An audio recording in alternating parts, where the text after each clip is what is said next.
Hola, buenas tardes. Vamos a iniciar nuestra clase de el día de hoy. En esta Buenas noches, clase, profe. buenas noches. Esta clase corresponde a todavía la unidad 2. Em, la próxima semana comenzaríamos con la unidad 3, donde vamos a ver, como les comentaba, dos modelos pedagógicos, el de la ilustración y el de la educación liberal. Bien, la clase de hoy tiene como título ¿Por qué educan las narraciones? ¿No? En realidad, en la clase pues veremos cómo la literatura otorga em, digamos, un marco de referencia que tiene, digamos, un impacto sobre la educación que va más allá de, digamos, las competencias que habitualmente relacionamos al estudio de la literatura. Por ejemplo, decimos que leer nos ayuda a tener vocabulario o a, qué sé yo, comprender estructuras, adquirir conocimientos de la propia lengua, pero en realidad el enfoque que vamos a dar hoy no es ese. No vamos a decir que por leer o por tener acceso a textos literarios, nosotros vamos a adquirir todas estas, digamos, todos estos saberes o todos estos conocimientos que serían más de orden, eh, como podríamos decir, como que se dan por añadidura. No vamos a decir que porque leemos tenemos, insisto, un vocabulario más amplio o tenemos una mejor sintaxis o una mejor comprensión de la gramática. En realidad, el enfoque que vamos a dar a las narraciones, a la literatura como una fuente de aprendizaje, va más allá. Digamos, el enfoque va a ser más filosófico, si se quiere, ¿no? Entonces, haré mención a distintos autores y veremos, ¿no? Y los iré citando, pero em, vamos a empezar un poco con lo que podríamos decir, como introducir, ¿no? Como el enfoque que vamos a querer darle a, a la respuesta a la pregunta de por qué educan las narraciones, ¿no? Hay que empezar diciendo, el conjunto de referencias que posee un individuo viene dado por la cantidad de textos a los que ha tenido acceso, sean descriptivos o poéticos, ¿no? Y a las obras literarias se debe, en gran medida, la ampliación y el enriquecimiento de las perspectivas. La literatura no realiza una imitación pobre o debilitada, no construye sombras, como señalara Platón en el Fedro y en la República. Por el contrario, ofrece una visión de lo real, dilatada, significativa, que muestra con mucho más detalle sucesos propios de las praxis humanas. Por medio de diversos procedimientos, la escritura poética de algún modo redescribe el mundo. Más todavía, ofrece al lector posibilidades de acción y capacidades de entenderse a sí mismo. Paul Ricoeur insiste en varias partes de su obra en que la verdadera mímesis de la acción hay que buscarla en las obras de arte menos preocupadas por reflejar su época. La imitación, en el sentido más riguroso del término, se opone abiertamente a la literatura. Entonces vamos a explicar un poco este tema, ¿no?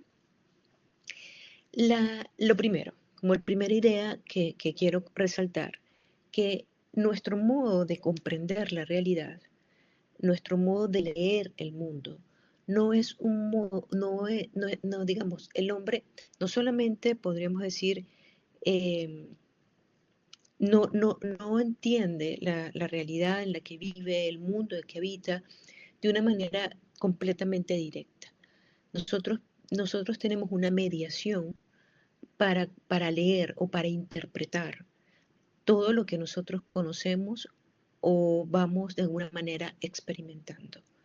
Y esa mediación es no corresponde a la cantidad de referencias que podríamos decir culturales o textuales a las que nosotros hemos tenido acceso.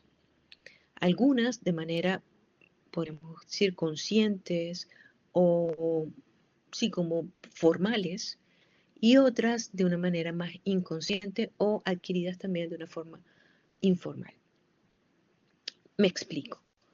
Eh, Nosotros, por ejemplo, si yo digo en este momento la palabra amor, o digo en este momento la palabra libertad, o incluso digo la palabra justicia, a la mente de ustedes vendrá, digamos, como una suerte de contenido, de comprensión de, de esos referentes, ¿no? Nosotros tenemos el significante amor y el significado de ese significante está nutrido de una cantidad de aspectos referenciales. Si, por ejemplo, hay una obra bastante interesante de Rougemont que se llama El amor en Occidente, donde en efecto va narrando nuestra comprensión, por lo menos en Occidente, de lo que es ese término, ¿no? Muy nutrido por ejemplo, el amor de la novela de caballería, o lo que llaman el amor cortés, o después cómo se fue transformando, digamos, paulatinamente. Pero igual nosotros podríamos decir que ahora ese concepto puede estar nutrido de otros referentes que no sean el amor cortés o que no sea la novela de caballería, pero podría ser también estar nutrido del cine, de toda una literatura romántica, de toda una literatura sentimental, por ejemplo. Igual va a ocurrir con una cantidad de nociones que forman parte de nuestra comprensión, de nuestro juego, ¿no? El juego del lenguaje en el que habitamos, eh, que viene a nuestra mente cuando pronunciamos la palabra justicia, o la palabra libertad, o la palabra verdad, ¿no? Estos grandes significantes están nutridos precisamente de ese conjunto de referencias. Em, y que nos vienen no solamente porque nosotros tenemos, insisto, una educación formal en la cual vamos leyendo Romeo y Julieta, por ejemplo, o vamos leyendo Madame Bovary, o podemos, no sé, cualquier texto de, sino que incluso ya últimamente podríamos decir estamos eh, impregnados de otro tipo de textualidad, de otro tipo de referencialidad, que pueden ser también el teatro, el cine, pero en todo caso, nuestra comprensión de estas ideas no son, no están desnudas de toda esta cantidad de influencias. Entonces, esto siempre, digamos, ha sido así, y quizás eso es como una de las primeras de los aspectos interesantes que vemos, por ejemplo, cuando Platón nos dice, tanto en el Fedro como en la República, cuán importante en realidad es la literatura para la educación del hombre, ¿no? Para la educación espiritual, para la educación sentimental del hombre, para la educación incluso de la afectividad humana. Y lo reconoce con mucha claridad cuando, por ejemplo, advierte en la República los poderes, ¿no? Como si la poesía o la tragedia, el teatro, pudiera transformar el espíritu de quien lee la tragedia o la, digamos, observa, es un espectador que prefiere, que dice, bueno, no, vamos a quitar la tragedia o la poesía trágica de lo que sería la paideia, de lo que sería, no en esas palabras, pero de alguna manera lo entenderíamos en términos más actuales, el currículum educativo. Vamos a quitarlo de la educación del joven toda la parte de la tragedia, toda la parte de la poesía trágica, porque, según Platón, como despierta pasiones y despierta sentimientos que pueden de alguna manera nublar o afectar la propia comprensión, digamos, podrían como empañar el logos, ¿no? Nublar el logos, y por tanto hacernos comprender la realidad de un modo distinto a como deberíamos comprenderla. ¿Qué ocurre? Eso, digamos, es lo que podríamos decir está en el fondo de lo que pretende señalar Platón. Y por otra parte, dirá Platón, que la literatura es como una imitación, una mímesis segunda.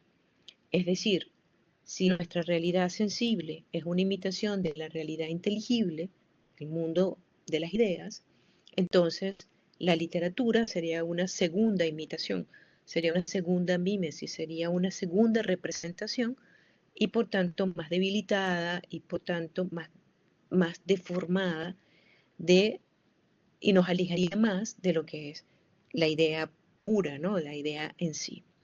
Y por esas dos razones, Platón decide sacar la literatura de la, de la educación, ¿no? Del currículum educativo del joven en, en, en su proyecto, ¿no? En su proyecto político conocido como la República.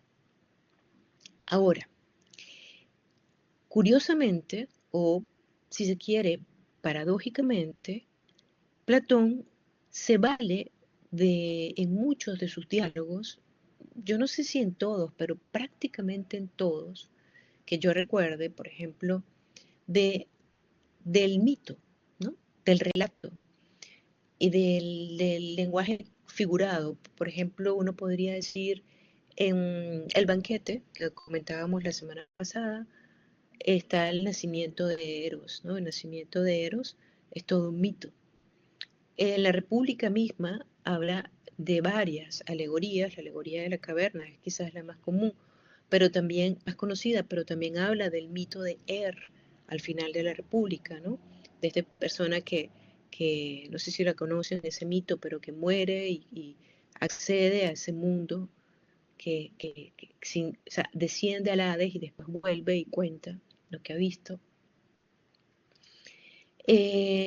Protágoras, que es un texto que también hemos mencionado, está el mito de Prometeo, ¿no? Y en general es muy frecuente en casi todos los diálogos platónicos ese apoyo en el relato, ¿no? Recuerden que la palabra griega mitos significa narración, relato, cuento o historia, ¿no? Entonces, se vale Platón de una cantidad de mitos para hablarnos o para comunicar sus propios, digamos, estas ideas o estos contenidos filosóficos. Entonces la pregunta es, ¿por qué? ¿No?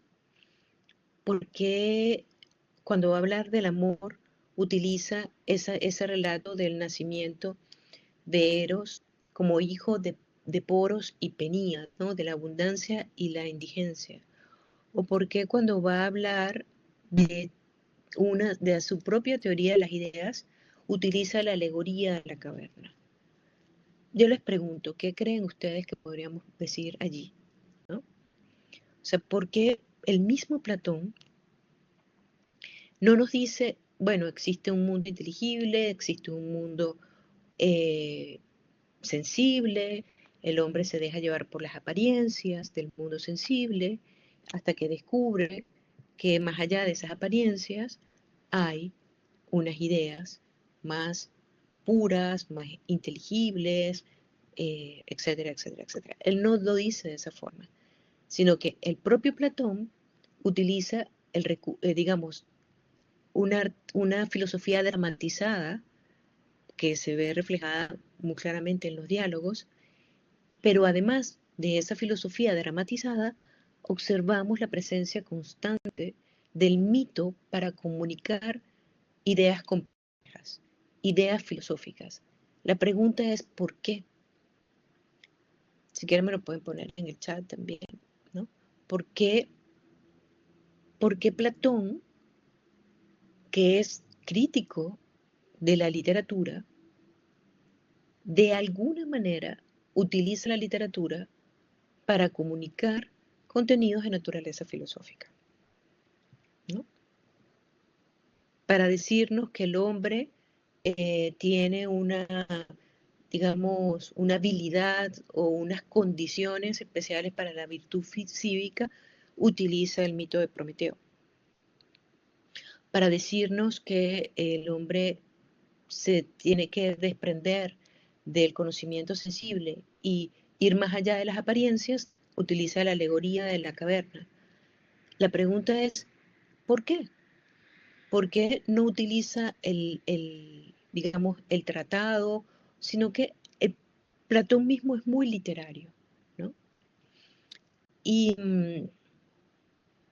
qué creen ustedes? A ver si se les ocurre alguna razón.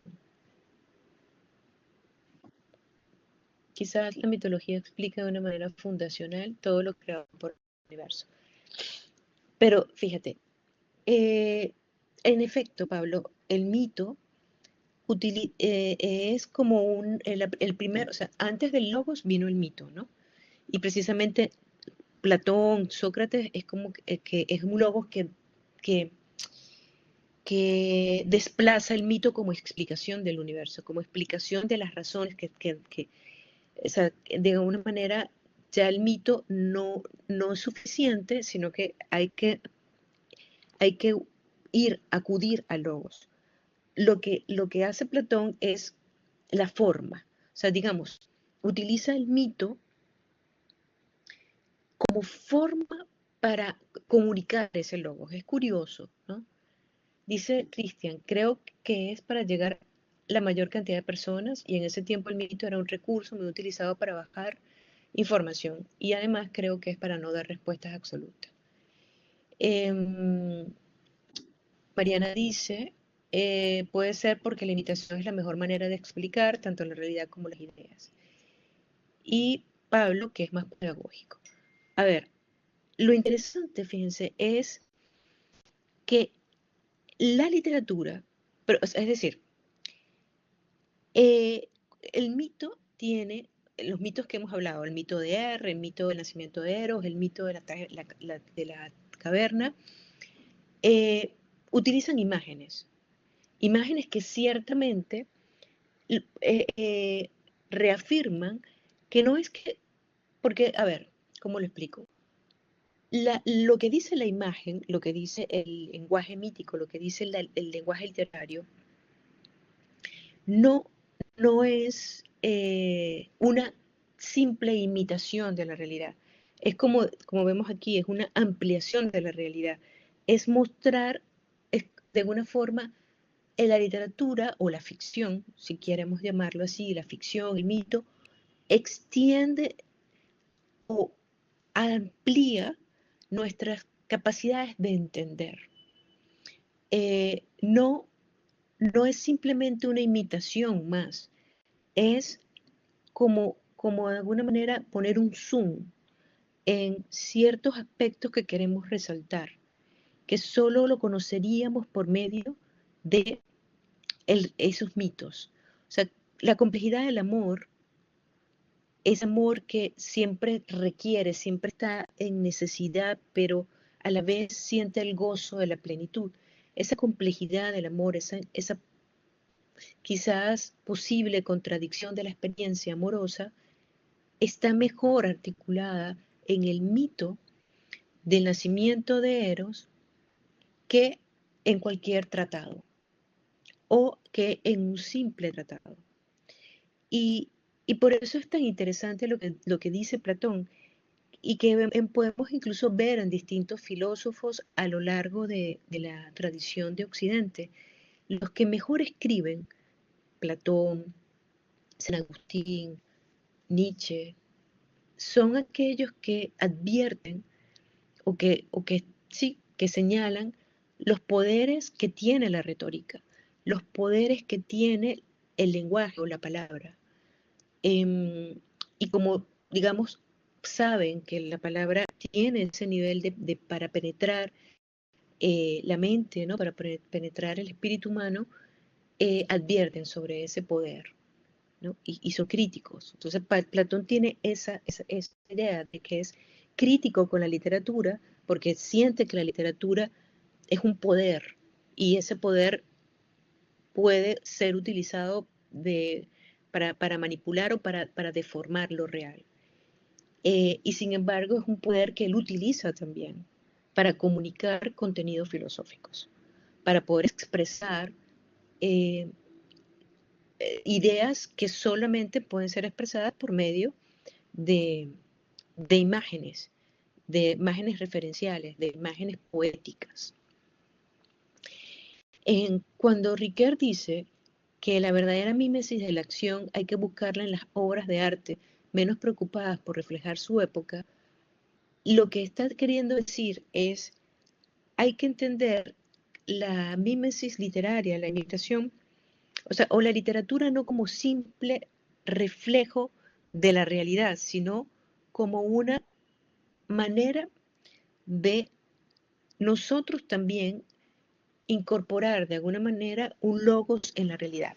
A ver, él lo dice, hay un texto sumamente interesante de Paul Ricoeur que se llama Tiempo y Narración. Es un texto súper largo, eh, porque tiene 3 tomos, entonces, bueno, leerlo entero es una tarea ardua, pero muy recomendable, porque nos da como muchas, bueno, pone un poco en relación tres áreas que probablemente pone en relación lo que es la literatura o la teoría literaria, la filosofía, especialmente la filosofía del lenguaje, y pone también en relación la historia, porque la historia también es un tipo de relato. Entonces, él dice allí que la realidad es caótica. Eso es lo que dice Riquet. Si tuviésemos que hacer una imitación exacta de la realidad, esa imitación sería una imitación eh, que tendría que de alguna manera representar lo discordante del mundo, ¿no? Porque, bueno, tenemos una cantidad de estímulos, el tiempo, cómo pasa, el desorden de la vida misma.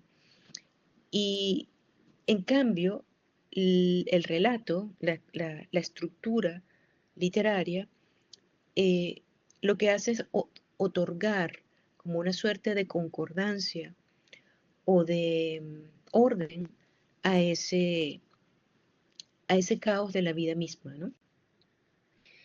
Y el otorgar ese orden, esa concordancia, él lo llama la síntesis de lo heterogéneo, le está proviendo de alguna manera a la realidad un orden que es un orden que supone un orden estético, un orden poético, podríamos decir así, pero que es un orden que nos sirve para entender el mundo. Porque si no tuviésemos ese orden, no lo entenderíamos. Por eso él dice, toda experiencia humana es una experiencia narrativa, porque de alguna manera todo intento de comprensión de la realidad o del mundo es un intento de otorgar un orden, que es un orden narrativo, a cualquier experiencia, a toda experiencia. Eso es más o menos lo que él dice allí en Tiempo y Narración, y lo podemos eh, relacionar con con la propia, vamos a decir, definición de mímesis aristotélica. Porque, bueno, él mismo Riquet reconoce, y toda la primera parte de Tiempo y Narración es como un análisis y un desarrollo de la poética de Aristóteles. Y también un poco, él pone 2 autores, Aristóteles como el autor de lo concordante y a San Agustín y su comprensión del tiempo como la idea de lo discordante. Pero no me voy a meter allí porque esos son aspectos como más más complejo. Pero sí voy a mencionar la idea de la mímesis aristotélica para poder entender qué es lo que dice Ricoeur y para poder comprender incluso cómo la literatura nos ayuda a comprender la realidad. Digamos, la literatura no es simplemente un arte que nos ayude y que nos entretenga y que nos provea de gozo estético. Eso sí sucede, por supuesto, cuando leemos un libro o cuando asistimos a una obra de teatro o leemos un poema, ciertamente sucede ese gozo estético, porque es arte. Pero lo que queremos ver hoy en esta clase es que la literatura educa, tiene digamos, una fuerza pedagógica y, bueno, es una educación en distintos niveles. Es una educación sentimental, es una educación moral, es una educación, podríamos decir, incluso histórica, al punto de que esa educación que recibimos por medio de la literatura o de los distintos relatos de los cuales nos hemos nutrido, nos otorgan a nosotros, de alguna manera, y eso también lo voy a explicar, un cierto sentido de identidad. ¿Okay? Pero vamos a dividir entonces lo que sigue como en dos partes, ¿no? O dos ideas que quiero desarrollar y que quiero que queden claras. La primera, como les decía, la mímesis, el concepto de mímesis aristotélico. Y la segunda, la noción de identidad narrativa, vamos a llamarlo así. Mímesis aristotélica. La mímesis aristotélica la podemos ver, lo podemos estudiar o podemos revisar en la poética de Aristóteles. La poética de Aristóteles, él hace todo un análisis de la tragedia y utiliza principalmente la tragedia de Edipo Rey para explicar lo que es todo lo que corresponde a esa estructura, digamos, sí, literaria, que es precisamente, él va a hablar de la tragedia, él dice que como proyecto también va a hablar de la comedia, pero la comedia o no lo escribió o se perdió. La cuestión es que él allí señala que la tragedia, como cualquier obra literaria, es una imitación de la realidad. Pero esa imitación, es decir, esa mímesis, no es una imitación de lo que es la realidad, sino de alguna manera de lo que podría ser o de lo que debería ser. Es célebre o famosa la cita de la poética donde él dice, la historia cuenta las cosas como sucedieron o tal cual como fueron, pero la poesía cuenta las cosas como deberían ser, ¿no? También dice, la historia narra lo particular, pero la poesía narra lo universal. ¿Qué significa esto? Que la historia es lo que está más apegado a lo real en sí. O sea, si se entiende la historia como mimética también, como un relato que imita o que pretenda imitar, es como la más fiel, ¿no? O sea, puede de alguna manera, igual es todo un debate de cuán fidedigna puede ser la historia o cuán objetiva, cuán objetivo puede ser el relato histórico. Pero más allá de que el relato histórico esté permeado por la ideología del historiador o por el punto de vista, digamos, temporal o etcétera, más allá de eso, es el relato quizás más cercano a la realidad. Pero no significa que la poesía o el arte poético, y cuando decimos poesía decimos toda literatura, la ficción, si quieren podemos usar eso, término, no significa que la ficción no tenga nada que ver con la realidad. La ficción tiene mucho que ver con la realidad. La ficción nos cuenta la realidad de todas sus otras posibilidades. Por eso es que la ficción amplía nuestro modo de conocer lo real, porque nos permite, de alguna manera, comprender lo que pudo haber sido, lo que debería haber sido y todas, digamos, esos espacios de posibilidad de lo real. Entonces, Aristóteles dice que la mímesis es productiva. No es una mímesis como la mímesis del pintor, que dice, bueno, voy a pintar este árbol con estas raíces, con estas ramas, con estas tonalidades, como la estoy viendo desde mi ventana. No, la mímesis poética, es decir, productiva, creativa, es una mímesis que de alguna manera crearía un árbol no como es, sino como debe ser, o como podría ser, ¿no? Y por eso entonces el árbol puede hacerse más grande, más pequeño, con ramas verdes, azules, rojas, amarillas, naranjas, o con hojas circulares, triangulares, cuadradas. Es decir, la literatura, la mímesis poética, es una mímesis productiva. Es una mímesis que a partir de lo real la transforma para conocerla mejor, para ampliar un conocimiento más, más amplio, ¿no? O más extenso de lo real, ¿no? Y claro, ¿por qué dice esto Aristóteles? No lo dice en estos términos, pero de algún modo uno lo puede interpretar de esa manera.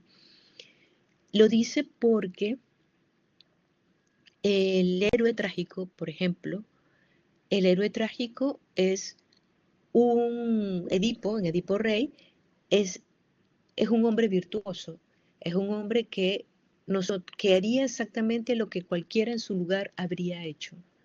Y esa virtud propia del hombre virtuoso es algo muy excepcional, es lo que el hombre debería hacer. Claro, lo que muestra la tragedia es que aún el hombre excepcional y virtuoso, el hombre aristos, ¿no? Que tiene de alguna manera el hombre inteligente, capaz de vencer el enigma de la Esfinge, de enfrentar a los extranjeros, de sacrificarse por el pueblo de Tebas, etcétera, etcétera. Incluso ese hombre se puede equivocar. Y ese hombre puede errar, y ese hombre puede ser también, eh, no puede de alguna manera huir de su destino, en fin, está todo lo que cuenta la tragedia, pero, pero no existe, o sea, quiero decir, amplía nuestro modo de comprender lo que existe creando, como transformando, extendiendo. Eso lo voy a desarrollar un poco más a partir de algunas referencias que voy a hacer.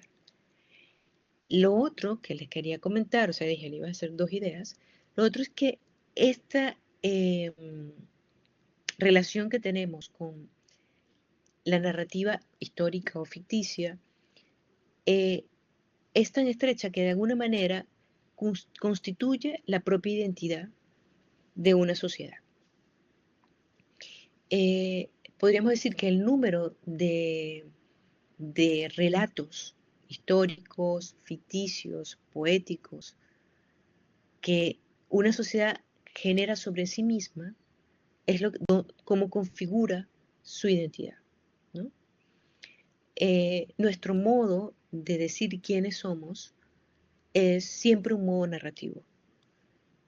Y nosotros, de alguna manera, estamos también valiéndonos de esa misma mímesis poética, es decir, también, de alguna manera, diciendo, narrando, buscando, como diría Ricker, sentido en ese relato, eh,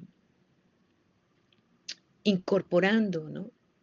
Nuestras tensiones, nuestras, nuestros recursos, nuestras aspiraciones y también nuestros fracasos en todo ese relato que decimos de nosotros mismos, ¿no? Em, Podríamos decir, bueno, en Latinoamérica, vamos a poner el caso de Latinoamérica. En Latinoamérica podemos hallar, ¿no?, una serie de elementos em, que están presentes en nuestra literatura que revelan, eh, que revelan nuestro modo de ser. Fíjate, Mariana hace una pregunta muy interesante, porque nos dice, ¿no? Nos pregunta si el lenguaje crea la realidad. Y digamos, la respuesta no es simple a la pregunta. ¿Por qué?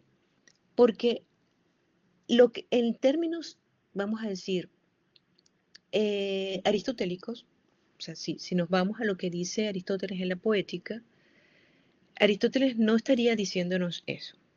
Aristóteles estaría diciendo que el lenguaje o la poética o la producción poética eh, nos permite comprender, fíjense cuando él dice, la historia va hacia lo particular, pero la poesía hacia lo general o a lo universal. Cuando él dice eso, de alguna manera nos está queriendo decir que por medio de las formas poéticas, nosotros podemos tener un modo de comprender lo real a partir de una cierta creación, sin duda, pero una creación que podría como mejorar lo real. Es decir, si volvemos como un poco a la idea del árbol. Ciertamente, el árbol que existe es el árbol que nosotros podemos ver a través de la ventana. Es un árbol que probablemente tenga ramas torcidas o que no sea lo suficientemente frondoso o que tenga no sé, quizás no esté dando fruto. No es un árbol perfecto, es el árbol que existe. La literatura, la poesía, diría Aristóteles, la mímesis poética, nos permite conocer el árbol no solamente como es, sino también como podría ser, incluso como debería ser.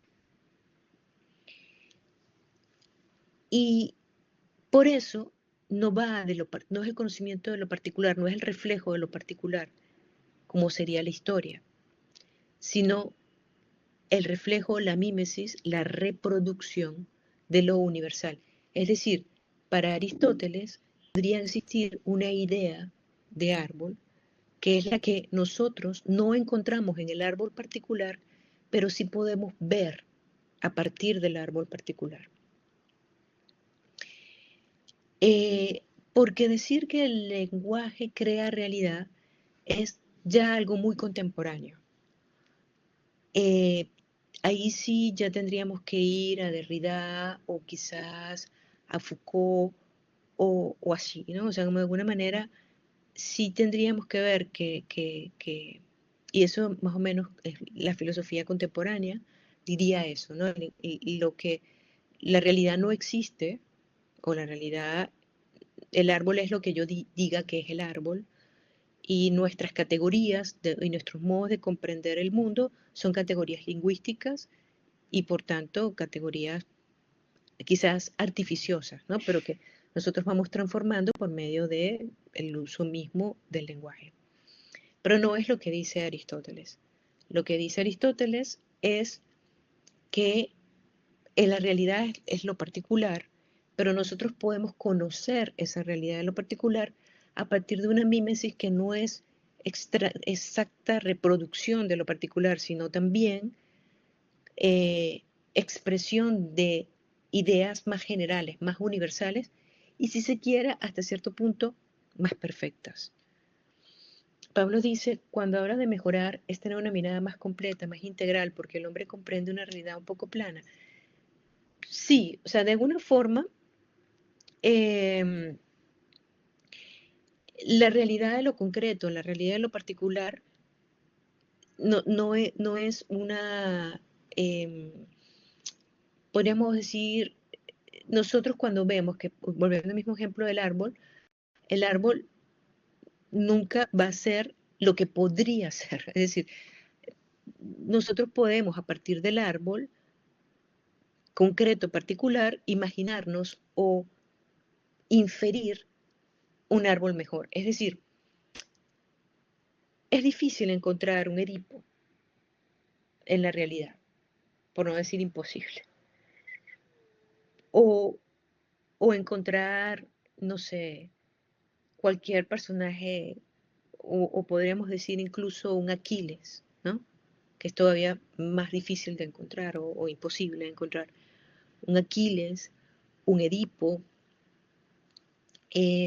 una Hécuba, pero en Aquiles, en Edipo y en Hécuba están encarnados elementos humanos, aspectos humanos, que son, eh, que se ponen a prueba y que se ven reflejados en situaciones extraordinarias, en situaciones que nosotros como particulares no vamos a vivir, pero nos comprendemos mejor, nos entendemos mejor, nos conocemos mejor como, como participando, aunque sea vicariamente, de esas experiencias que tienen estos personajes, ¿no? Por eso es que la literatura sirve también, y eso lo va a decir MacIntyre, Alex MacIntyre dice que la literatura es un laboratorio moral, porque eh, de alguna manera, ¿cuánto aprendemos, ¿no? Del bien o del mal leyendo Crimen y Castigo, por ejemplo, ¿no? Eh, incluso, o leyendo Dostoyevsky en general, ¿no? Ni hablar de los demonios o los hermanos Karamazov. ¿Cuánto aprendemos del sentido mismo del sufrimiento leyendo a Dostoyevsky o cómo comprendemos también y de alguna manera terminamos también comprendiéndonos a nosotros mismos. Em, em, bueno, teniendo acceso, o sea, incluso por eso, o sea, comprender a Latinoamérica en la lectura de García Márquez, Vargas Llosa, Borges o Gabriela Mistral, comprender quiénes somos a partir de lo que nosotros mismos nos hemos atrevido a escribir. Por ejemplo, yo tengo unos cuantos años viviendo en Perú y, y en realidad como la mejor manera que yo he encontrado de conocer y lo que me ha resultado incluso más revelador del modo de ser de peruano ha sido su literatura, ¿no? O sea, qué sé yo, Conversación en la Catedral dice de Perú y de Latinoamérica también, pero de Perú en particular, muchísimo más de lo que me puede decir un libro de historia o de lo que me puede decir una simple conversación. O sea, quizás la conversación es importante, pero cuando leo Conversación en la Catedral, comprendo muchísimas cosas, ¿no? O Roncagliolo, o incluso la poesía, ¿no? Vallejos, revela muchísimo de lo que es Perú. Pero bueno, también de lo que es Latinoamérica, ¿no? Y, y así, Gabriela Mistral, ¿no? Lo que me dice de Chile, o lo que me dice de Latinoamérica, o Alejandro Zambra, o así, ¿no? Lo que yo pueda ir leyendo, yo voy comprendiendo mucho más hondamente realidades que no me son, digamos, tan directas. Y eso lo tiene muy claro Aristóteles desde el inicio, lo tiene muy claro el propio Platón, que utiliza el mito para revelar estas ideas. Y, y, y en general, ese es como el punto de por qué la literatura educa, o las narraciones en general educan, ¿no? Y es un modo muy particular de educar, porque no es algo que pueda suceder de, de una manera, o sea, podríamos decir, educar a un niño leyéndole eh, literatura de fantasía también, ¿no? Que o sea, si por ejemplo uno le lee los cuentos de Narnia, ¿no? cómo se van dando elementos morales allí. Hay un autor eh, ya les voy a decir cómo se llama, que tiene, bueno, voy a, un autor que tiene un libro que se llama El psicoanálisis de los cuentos de hadas, eh, que prácticamente cuenta esto, ¿no? Se llama, se los voy a poner en el chat, se llama Bruno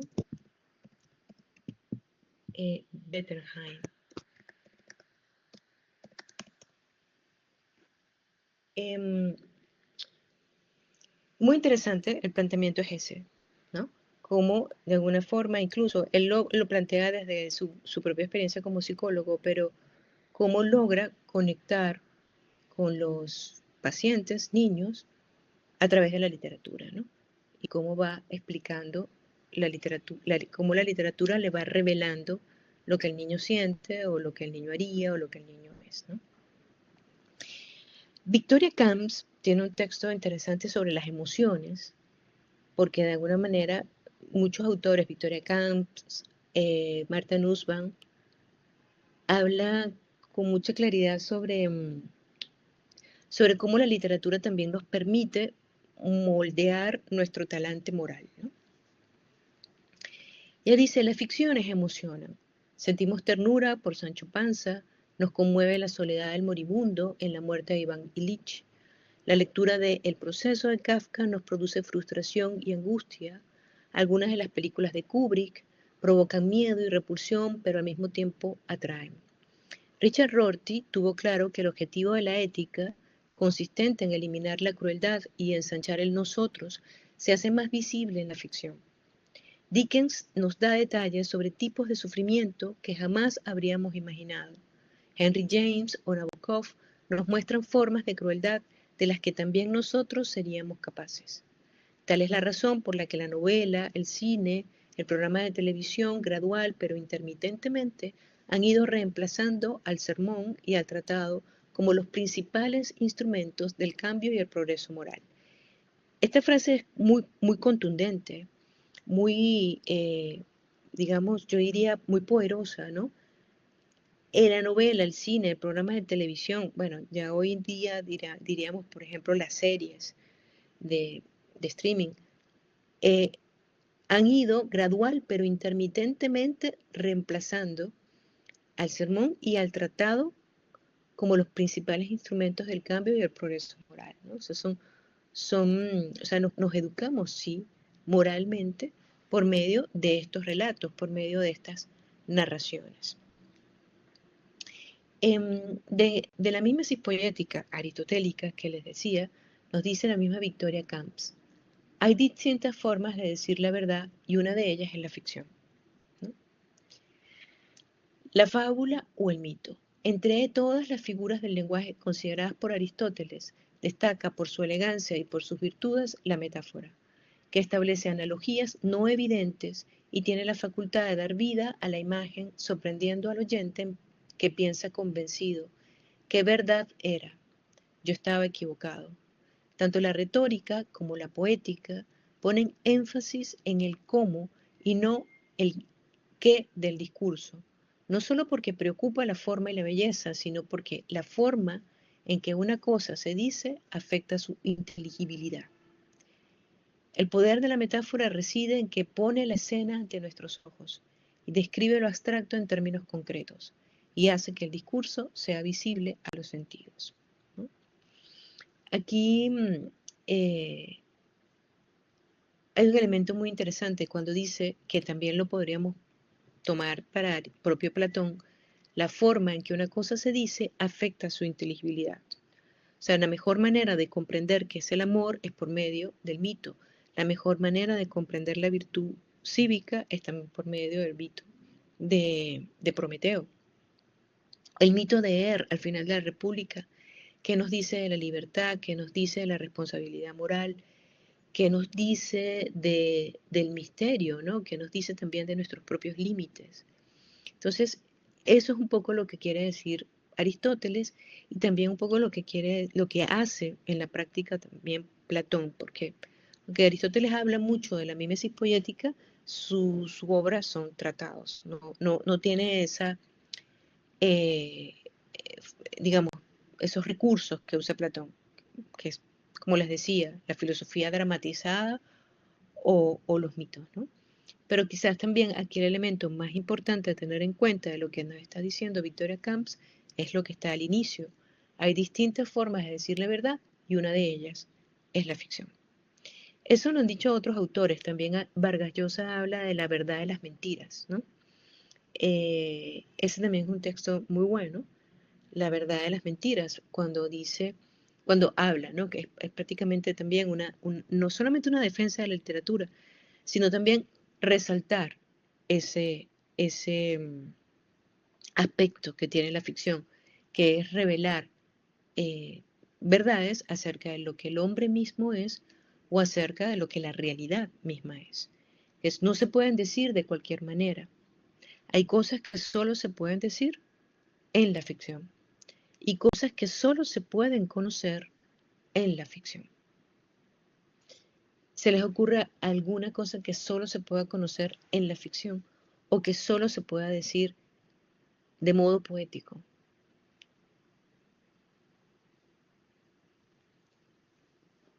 A ver, ¿se entiende no sé si se entiende esta expresión? Hay cosas, verdades, que solo podrían ser conocidas o reveladas en la ficción y no en el tratado directo o en el ensayo o en el relato histórico. ¿Qué creen ustedes que solo se pueda, qué verdad se puede revelar en la literatura o que solo puede ser revelada en la literatura? El diálogo de los muertos, se me viene a la mente el diálogo de los muertos. Ese sí, de Luciano de Samosata. Interesante, yo no lo conozco, Mariana, gracias por la referencia. Pero, pero sí, o sea, es una, lo que podría, ¿no? Lo que está más allá de nuestra propia comprensión directa, como la muerte, ¿no? Em, incluso, como diríamos, hasta la propia educación sentimental, ¿no? Esa idea de cómo la literatura eh, va, perdón que me, seguramente, ok. ¿Sí, Mariana? Sí, no, quería señalar justamente que se me viene a la mente esto de el diálogo de los muertos, como también puede ser la Divina Comedia, cuando Virgilio lleva a Dante al infierno, justamente, y ahí conoce o puede conversar con gente que ya no está en el plano físico y cuenta al respecto de su pecado. En el fondo, ahí me parece un ejemplo perfecto de algo que podemos llegar a entender de un modo específicamente así, como a través de la literatura, entendiendo por qué tal héroe actuó de esa forma, tal poeta, a un pagano actuó de esa forma, por qué están en el limbo esos reyes justos, y así, eso pienso. Sí, muy buena tu referencia, Mariana, porque bueno, eso, ¿no? O sea, en efecto, y la poesía, ¿no? La poesía eh, que está muy presente, como señala Cristian, en lo íntimo, lo intangible, en todos estos aspectos que, o sea, podemos elaborar teóricamente algo sobre el amor, la libertad o la eternidad, pero pero incluso, ¿no? Cómo hablar de nuestra relación con la divinidad, con lo espiritual, leyendo, por ejemplo, a San Juan de la Cruz. Esa idea, ¿no? El cántico espiritual de San Juan de la Cruz. Esa idea de, eh, además, por ejemplo, en San Juan de la Cruz, cuando él dice, utiliza la forma, ¿no? Como cuando habla de lo que no podemos decir y él dice, un no sé qué que quedan balbuceando. Y el mismo modo de decirlo es un balbuceo. O él dice, bueno, esos ríos sonorosos, ¿no? Que suenan como ríos. O sea, toda esa forma, ¿no? De mostrar nuestra propia, eh, o cuando él va subiendo por medio de la palabra, de las imágenes, y corta el verso y dice, vuélvete, paloma, ¿no? O sea, no es tu momento, no es tu lugar. O sea, esta idea esta experiencia de lo de la aspiración espiritual, es muy difícil que lo pueda poner en un tratado, que lo pueda poner en un lenguaje denotativo.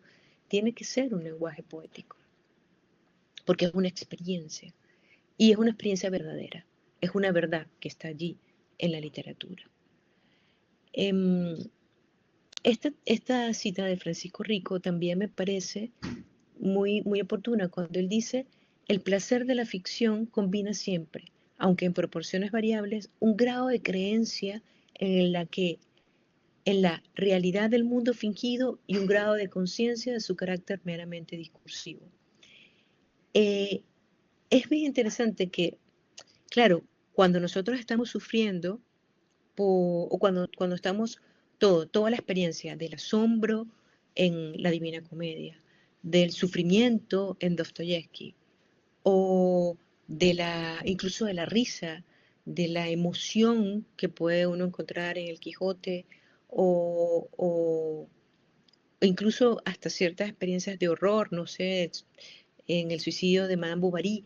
Es decir, nosotros sí sufrimos, y sí sentimos placer, y sí sentimos dolor, pero también hay un cierto alivio, ¿no? Es decir, bueno, esto es un mundo fingido. Es quizás esa idea que ocurre en el cine también, que, que, que, que experimentamos y que sucedía claramente en, en la tragedia. La tragedia griega, también Aristóteles lo llama, la, esa identificación, esa empatía con el héroe que produce, por supuesto, un proceso transformador, porque esa catarsis efectivamente transforma internamente. ¿No? Esta idea la ha manejado muy bien una filósofa que se llama Martha Nussbaum. Ella señala en varios de sus libros, quizás el más conocido es Las emociones políticas, ¿no? Ella señala que la literatura eh, educa las emociones y que, claro, ella parte del hecho de que las emociones son educables, eso, y explica por qué, pero el modo en que esas emociones se educan es por medio de la literatura, es por medio de la experiencia literaria. Y yo les voy a poner un ejemplo eh, para verlo como quizás un poquito más con mayor claridad. Eh, una, una vamos a partir de, para poder entender el ejemplo. Si yo pregunto, ¿qué es la dignidad humana? Así cortito, ¿qué me pueden decir? ¿Cómo podríamos definir la dignidad humana?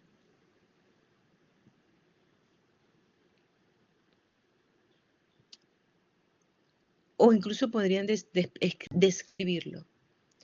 Es constitutiva del ser, eh, la dignidad, podríamos decir, es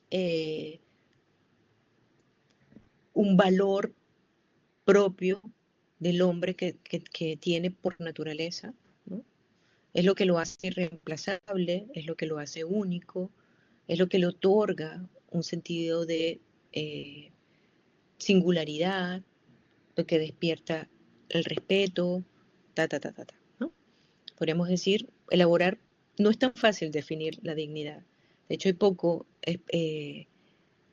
estos conceptos son difíciles de definir, pero sabemos más o menos a qué nos referimos cuando entendemos o cuando hablamos de dignidad humana.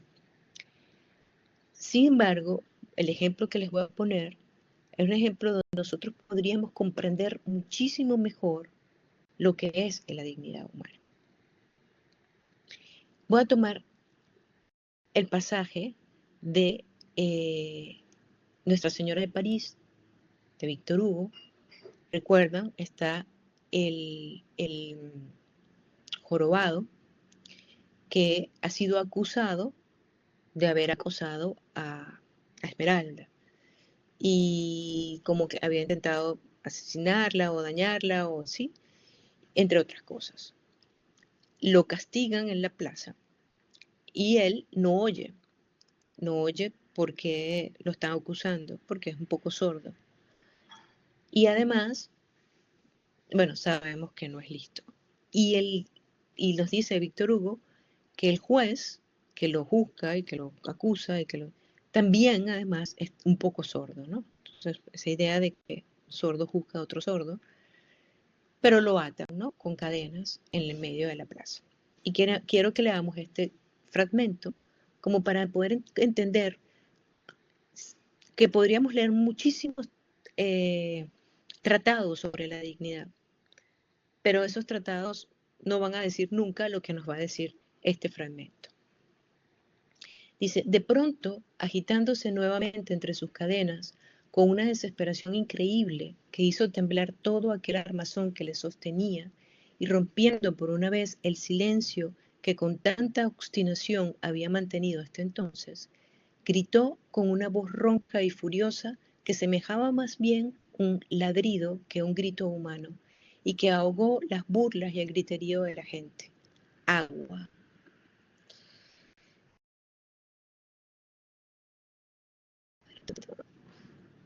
Aquella exclamación desesperada, lejos de provocar la compasión, fue como pretexto de diversión para el buen público parisino que rodeaba la escalera y que, es preciso aclararlo, tomado así en masa y multitudinario, no era menos cruel y menos embrutecido que aquella horrible tribu de truanes entre la cual ya hemos paseado a nuestros lectores, y que no era sino la capa más ínfima del populacho. Ni una sola voz surgió en torno al desventurado Quasimodo que no fuera para hacer mofa de su sed. También es cierto que en aquel momento aparecía más grotesco y repulsivo que lastimoso con su cara enrojecida y chorreando sangre, con la mirada de su ojo totalmente perdida, con su boca espumeante de cólera y de sufrimiento y su lengua casi colgando. Hay que decir, además, que aunque se hubiera encontrado entre aquella turba algún alma buena y caritativa, de algún burgués o de alguna burguesa que hubiera intentado acercar un vaso de agua a aquella miserable criatura en pena, existía alrededor de la escalera de la picota un prejuicio tal de vergüenza y de ignominia que habrían sido suficientes para desanimar y hacer retroceder al buen samaritano. Pocos minutos después, Quasimodo paseó por entre la multitud aquella una mirada de desesperación y volvió a repetir con voz más desgarradora esta vez, agua. Y todos se echaron a reír. Bebe esto, gritaba Puspan, tirándole a la cara una esponja empapada en el agua que corría por la calle. A ver. Toma, maldito sordo, soy deudor tuyo. Una mujer le tiró una piedra a la cabeza. Eso te enseñará a despertarnos a todos con tu maldito carillón. ¿Y qué? Gritaba un lisiado intentando alcanzarle con su muleta. ¿Vas a seguir echándonos conjuros desde arriba de las torres de Nuestra Señora? Aquí tienes una escudilla para beber, añadía un hombre lanzándole una jarra rota contra el pecho. Seguro que has sido tú el que, al pasar por delante, has hecho dar a luz a mi mujer un niño con dos cabezas. Y a mi gata, un gato con 6 patas, gruñó una vieja al tiempo que le lanzaba una teja. Agua, repitió por tercera vez Quasimodo. Entonces vio cómo se apartaba el gentío. Una muchacha curiosamente ataviada salió de entre la gente. Iba acompañada de una cabrita blanca de cuernos dorados y llevaba una pandereta en la mano. El ojo de Quasimodo centelleó. Era la bohemia a la que había intentado raptar la noche anterior, fechoría por la que comprendía vagamente que estaba sufriendo aquel castigo, y que, por otra parte, no era cierto ni mucho menos, pues se le estaba castigando por la desgracia de ser sordo, por haber sido juzgado por un sordo. Estaba seguro de que también ella había venido para vengarse y darle, como hacían los otros, su golpe correspondiente. Y en efecto, la vio subir rápidamente a la escalera. La cólera y el despecho le ahogaban. Hubiera deseado derrumbar la picota y si con el centelleo de su ojo hubiera podido fulminar a la zingara, ésta habría quedado pulverizada antes de alcanzar la plataforma. Ella, sin decir una sola palabra, se aproximó al reo que se retorcía en vano para librarse de ella, y soltando una calabaza que a guisa de recipiente tenía atada a la cintura, la acercó muy despacio a los labios áridos del desdichado.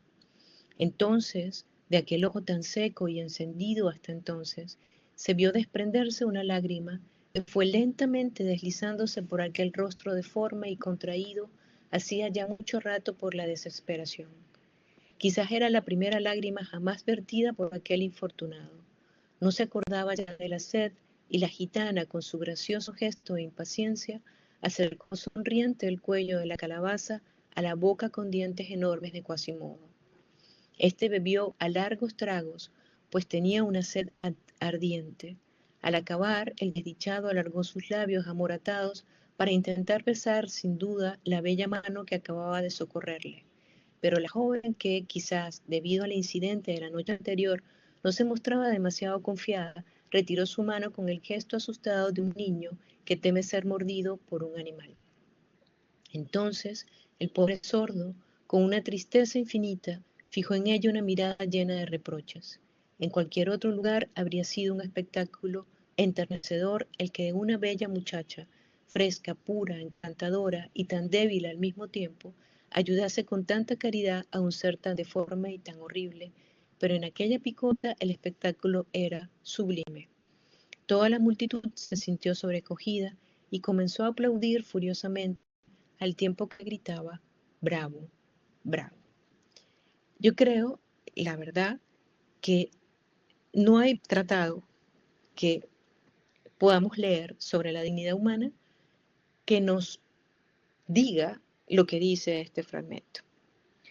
Eh, sobre el sentido, ¿no? de lo que es la dignidad de Quasimodo y la compasión, por ejemplo, ¿no? El horror de la masa y etcétera, ¿no? O sea, en realidad, esto nos podría educar moralmente mucho más que un tratado, no sé, de moral o de ética filosófica de Aristóteles eh, no sé, de Kant o así.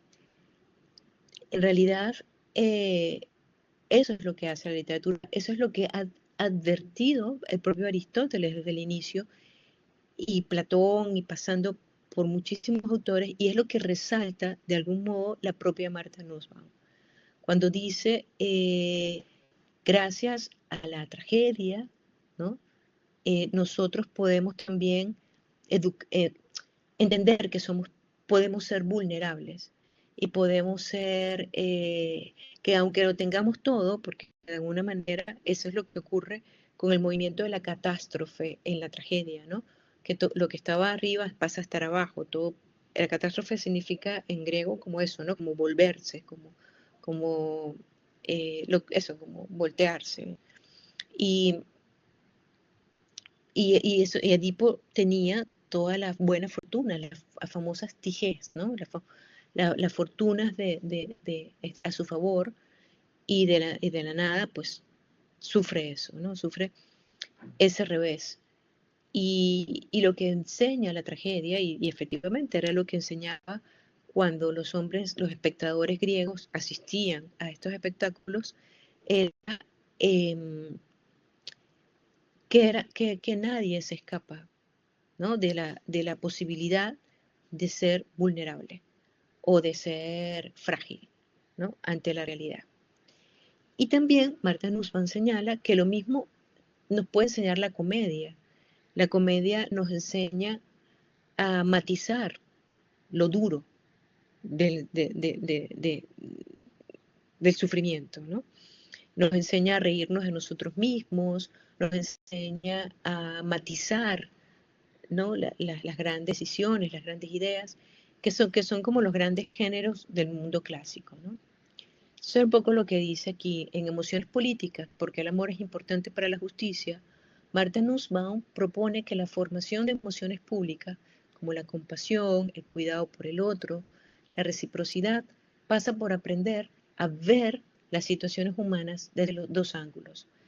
El trágico, en que el sufrimiento, la vulnerabilidad, la posibilidad de pérdida se hacen visibles, y el cómico, en su sentido amplio, la capacidad de reconocer imperfección, contingencia, cambio, humanidad compartida.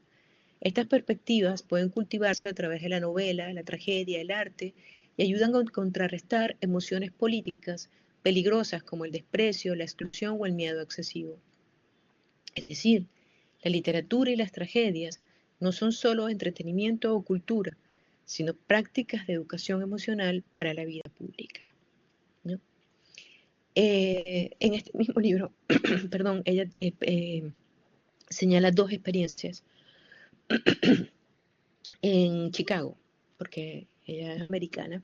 Bueno, también en la India, porque con Amartya Sen ha trabajado en Bangladesh y la India. Eh, de programas por supuesto de bibliotecas públicas, programas de difusión, programas sociales, que básicamente lo que tratan de promover es el acceso a la lectura, pero para generar cambios también de orden social, generar cambios que tienen que ver con la formación cívica de los ciudadanos. Los ejemplos que ponen, por ejemplo, ahora mismo no recuerdo los textos que menciona, pero que son los textos que de alguna manera muestran, eh, bueno, hay uno, creo, que no sé si la conocen, de Toni Morrison, que se llama Beloved, eh, un poco también va sobre el racismo y sobre la dignidad, ¿no?, de las personas, pero yo creo que también, una vez que uno lee el texto Beloved de Toni Morrison, aprendemos, o sea, el sentido de la comprensión de lo que es la dignidad del ser humano es muy profunda. Y tiene otros textos donde efectivamente van en contra del racismo, en contra de la discriminación, etcétera, ¿no? Uno puede hacer como de alguna manera una selección de textos para, para poder educar en ciertas virtudes, especialmente virtudes cívicas.